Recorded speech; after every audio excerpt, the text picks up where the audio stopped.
In this lesson, I will talk about how to form questions correctly. And forming questions correctly is not easy, so I'm not going to focus on the exceptions. I'm only going to focus on the areas where students usually make mistakes. And in this way, I hope I can make it a little bit easier for you to understand how to form your questions correctly. There are two types of questions. There are yes/no questions, such as, do you eat meat? And there the answer is either yes or no. And then there are WH questions, such as, what do you want to eat? So the answer to WH questions depends on the WH word that you use. So for the question, what do you want to eat? I might answer, I want to eat a sandwich. But if you asked me, where do you want to eat? Then the answer might be, let's eat outside. So it really depends on the WH word that you use. So let's try to think, what are the other WH words that you can use to start questions? Well, we have where, why, when, what, who, whom, whose, which, and how, which does not begin with a WH, but how is still part of the WH family. So the most important thing to remember when you're asking questions is that most questions have a helping verb before the subject. So here's an example of a statement. She is learning English. So we have our subject, she, and then we have our helping verb. But if you ask a question correctly, you need to put that helping verb first and then the subject. So the most common mistake students make when they're asking questions is that they forget to put the helping verb first. And they just ask their questions the same way that they say statements. So for example, if you say, she is learning English, and you raise your voice at the end, people will know that you're asking a question, but they will also know right away that English is not your first language. You need to reverse the order of the subject and the verb and raise your voice at the end of a question to form your questions correctly. There's another reason to form your questions correctly, aside from, having good grammar or sounding more fluent. The other reason why you should reverse the order of your subject and verb is because it lets the listener know right away that you're asking a question. So they know right from the beginning of the sentence, when they hear that helping verb first, that you're asking a question. So they get ready to answer your question. So your communication will be clearer and also more correct if you put your helping verb first when you're asking a question. So here's an example of a WH question. Where is she studying? So you have your WH word, and then you have your helping verb, and then your subject. So we run into a problem with present and past tense questions because these tenses do not have a helping verb. So in order to ask a question in these tenses, we have to give them a helping verb, and the helping verb is do. So the helping verb do needs to show the tense and agree with the subject, and then the main verb is in the base form. So here's an example of a present tense question. Do you eat meat? So notice we have the helping verb do right at the beginning of the question. So the mistake that most students make is that they just leave out the helping verb and they ask the question, you eat meat? Here's another example of a present tense question. does he eat meat?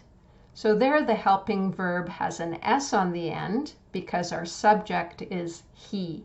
So when you have third person singular subjects, such as he, she, or it, your verb in the present tense needs an S. And then the main verb is in the base form. So do not put an S on your main verb. The S belongs on the helping verb. Here's an example of a past tense question. Did they eat meat? So the helping verb is showing the tense, and then the main verb is in the base form. Do not put the main verb in the past tense. It's only the helping verb that shows the tense and agrees with the subject. The main verb is in the base form. And here is a WH question. What do they eat? So we have the WH word, then we have the helping verb in the present tense in this case, and then the subject, and then the main verb in the base form. So the mistake that students usually make is they leave out the helping verb. What they eat? So again, people will understand you, but they will know right away that English is not your first language. Let's practice yes/no questions. And remember, we need to put the helping verb before the subject. So on the right, we have the answers, and on the left, we're going to form the questions. So here's the first answer. Yes, he is studying English. So remember, we need a helping verb first, and this is present continuous.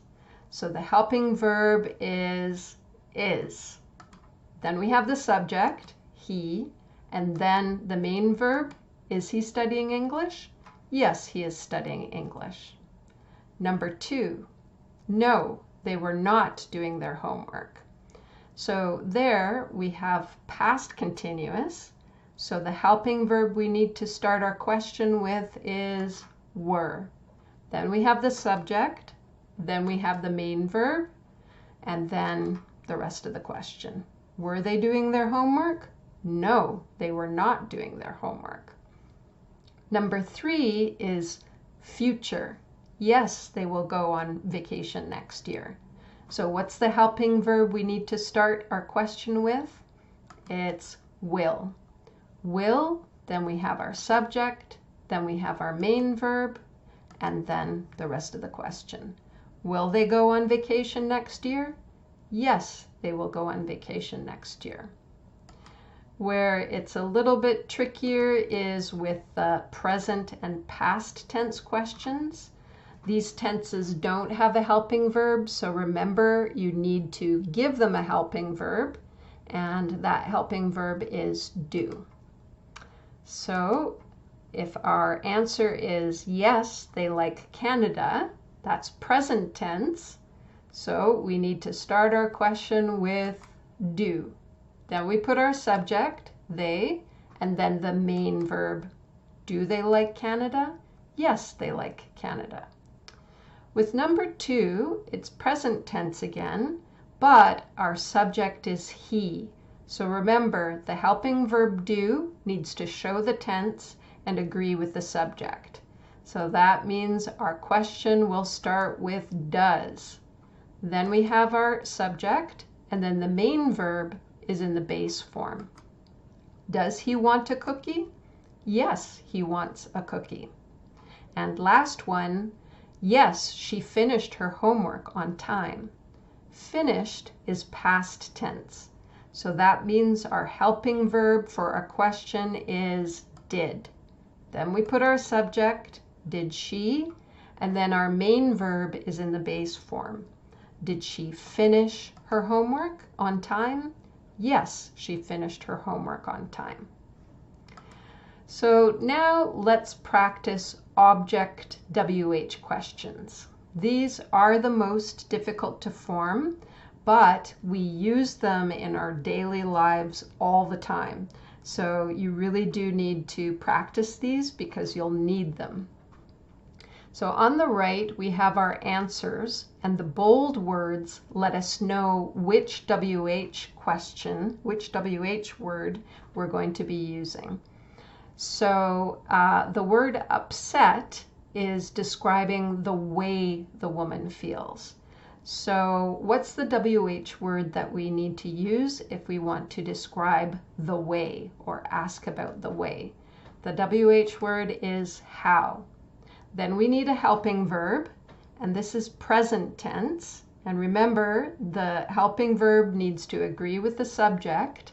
So our helping verb is does. Then we have our subject, how does this woman? And then our main verb is in the base form. How does this woman feel? This woman feels upset. Okay, it'll get easier with practice. The next one, our bold words are because she lost something. So that's the reason for an action. When we're looking for a reason, what's the WH word that we use? It's why. Okay. In this case, our main verb is be, and it is the present tense, but because the main verb is be, we don't have to use the helping verb do. So this is an exception. When the main verb is be in the present tense, you just use that main verb. So why is, and then we do have the subject, so we're still getting that reversal of subject and verb. Why is she upset? She is upset because she lost something. Number 3, the information we're looking for is keys, and that's a thing. So the WH word we need to use is what. Then we need a helping verb, and this is past tense. So the helping verb that we need is did. Then we have our subject, and then we have the main verb in the base form. What did she lose? She lost her keys.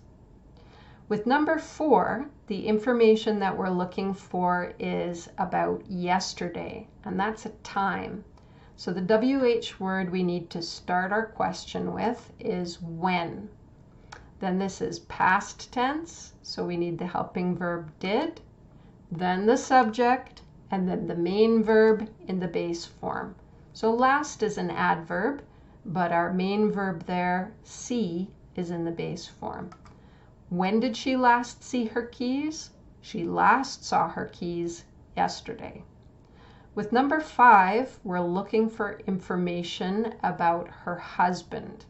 So that's a person.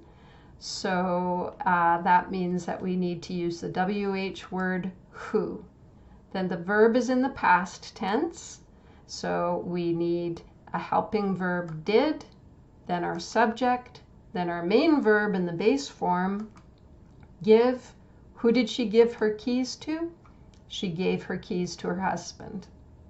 And last one, she found her keys in her husband's pocket. In her husband's pocket is a place, so the WH word we need is where. Then we need our helping verb, and this is past tense, so our helping verb is did. Then the subject, then the main verb in the base form. Where did she find her keys? She found her keys in her husband's pocket. So let's review what we've learned. We learned that there are 2 types of questions, yes/no questions and WH questions. Here's an example of a yes/no question. Are you hungry? And here's an example of a WH question. When do you want to eat dinner? Most questions have a helping verb before the subject. Here's an example. Were you sitting here? So that's past continuous tense.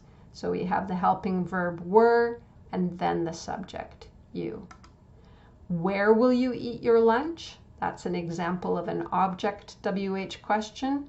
So we have the WH word where, then we have the helping verb will, and then the subject you, and the main verb after that. Most present and past tense questions need the helping verb do. and that helping verb do shows the tense and agrees with the subject, and the main verb is in the base form. So here's an example of a present tense question. Does he eat pizza? So see how that helping verb is showing present tense and it's agreeing with the subject he, and then the main verb is in the base form. And here is an example of a past tense question. Did he eat pizza? So the helping verb is showing past tense and the main verb is still in the base form. So I'll be the first one to admit that questions are not easy to form correctly. However, if you can remember that most questions start with a helping verb and that present and past tense questions need to start with the helping verb do, you'll be off to a great start.